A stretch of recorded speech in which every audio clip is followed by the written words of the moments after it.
De janvier à avril, c'est la pleine saison pour cuisiner ce fameux cabillaud scré de Norvège. D'ailleurs, regardez, il est là, il attend pour être cuisiné dans une recette très gourmande. On va le cuisiner à la plancha avec un risotto crémeux au chorizo et une sauce poivron, vous allez voir, c'est super bon, d'accord? Alors, le cabillaud scré de Norvège, on le reconnaît à ce label, d'accord, à ce label-là. Et ici, ce label, il va reconnaître cette authenticité et cette fraîcheur premium de ce poisson hors du commun qui est le cabillaud scré de Norvège, d'accord? Alors, regardez, je commence par l'assaisonner juste avec un tout petit peu de sel, comme si je l'assaisonnais classiquement, et je vais l'assaisonner sur les deux faces, d'accord? On va bien le répartir le sel et on va le laisser tranquillement se reposer le temps de réaliser la sauce poivron rouge et le risotto crémeux. Allez, on va commencer par réaliser la sauce poivron, vous allez voir c'est super simple, regardez, une petite échalote que vous allez émincer un petit peu grossièrement, d'accord? J'ai pelé des poivrons rouges, ils sont crus encore, et je vais les couper, regardez, en petits cubes. Alors, je vais allumer mon feu à feu moyen. Je vais mettre un filet d'huile d'olive. Et là, je vais mettre mes poivrons et mes échalotes. On va laisser mijoter les échalotes et les poivrons pendant 5 minutes. C'est important de bien les confire pendant 5 minutes. C'est ce qui va vraiment donner du goût à votre sauce poivron. D'accord? Allez, je mets une cocotte en place. Regardez.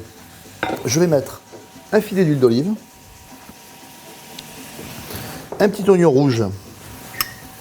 Et je vais faire revenir l'oignon rouge pendant quelques minutes dans ma cocotte avec de l'huile d'olive. Regardez, je prends un bout de chorizo, je vais le couper en petits dés,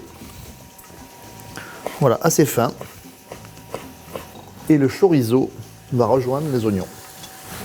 Et là, pareil, je vais faire revenir le chorizo et les oignons pendant 4-5 minutes. Mes poivrons rouges et mes échalotes sont bien revenus dans le corps gras, d'accord? Et là, je vais rajouter l'équivalent de 2 louches de bouillon.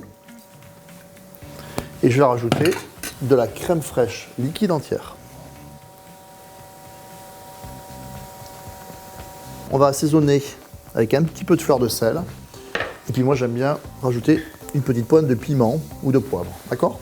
On va porter à ébullition et on va cuire cet ensemble à peu près 10 à 15 minutes. Et après, il n'y aura plus qu'à mixer pour obtenir la sauce poivron rouge. Les oignons rouges et le chorizo sont bien revenus. Ils ont confit pendant 4-5 minutes là. Et ici, je vais rajouter le riz à risotto. Et phase très importante, pendant 3-4 minutes, je vais cuire ce riz avec ces oignons. D'accord? C'est ce qu'on appelle nacré. D'accord? C'est une opération très importante pour faire sortir l'amidon et obtenir un risotto très crémeux. C'est ici que ça se joue. D'accord?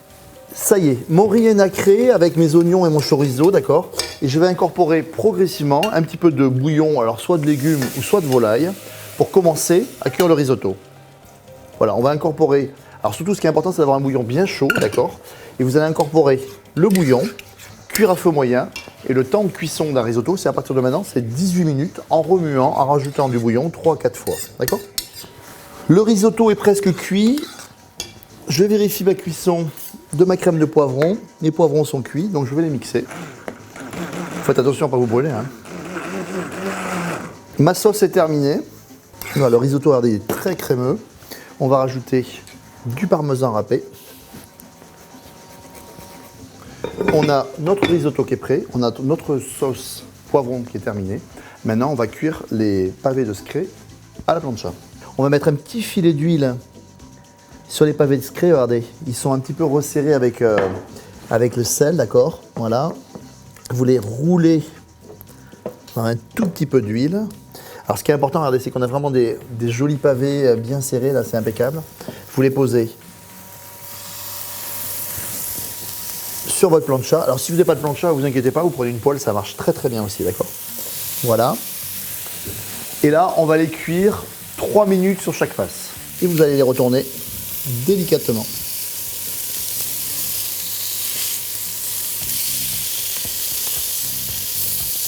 Là, vous voyez vraiment le côté feuille, le côté vraiment gourmand du scré, d'accord? Pendant que le poisson termine de cuire sur l'autre face, regardez, je vais dresser mes assiettes. Au centre de mes assiettes, je vais mettre un petit peu de risotto, chorizo bien crémeux. Là, vous l'étalez un petit peu comme ça. Mes cabillauds sont cuits, vous voyez, ils sont vraiment, regardez. On voit bien vraiment les feuilles. Puis petitesse avec le dos de la cuillère, vous appuyez et si vous voulez apparaître les feuilles du Scré, ça veut dire que la cuisson est parfaite, elle va être nacrée, d'accord? On va mettre un petit peu de sauce poivron ici, tout autour. Et il ne vous reste plus qu'à déguster cette assiette. Voilà, on a une assiette gourmande, vraiment, hein, on est en pleine saison du Scré. Alors maintenant, faites-vous plaisir, profitez de ce trésor de la nature du Scré. Et maintenant, c'est à vous.